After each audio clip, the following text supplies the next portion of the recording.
The Yongah Hill Detention Centre is Australia's newest facility for holding asylum seekers who arrive to the country by boat. The centre, located in Northam in Western Australia, has a capacity of 600 and opened in June at a cost of $125 million. Shortly after it opened, refugee advocates organised a protest saying the government should be investing in resettlement programs for asylum seekers rather than locking people up.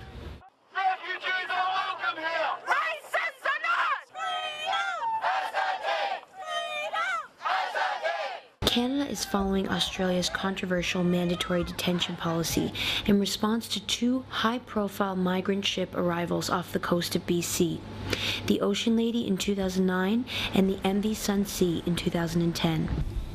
The asylum seekers from the Ocean Lady and MV Sun Sea were held in provincial jails in British Columbia. The Canada Border Services Agency said jails will continue to be the detention option for any future mass arrivals.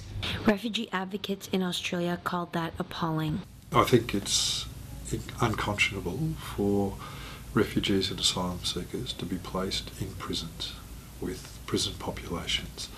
I don't think it's reasonable to expect people who have been through traumatic circumstances or traumatic experiences to be able to cope in prison populations.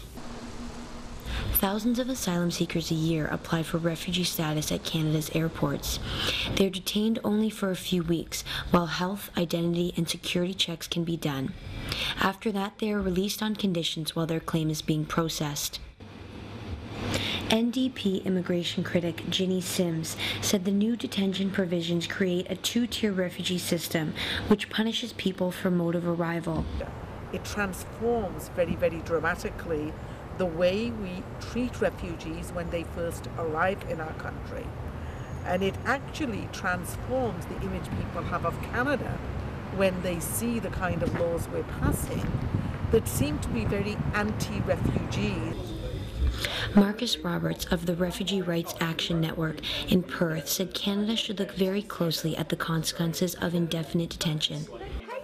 If you're going to follow Australia's lead, I think they need to understand that Australia takes people who are victims of torture, victims of rape, victims of war, and they imprison them, innocent people who have committed no crime. Australia imprisons for an indefinite period of time without charge or trial.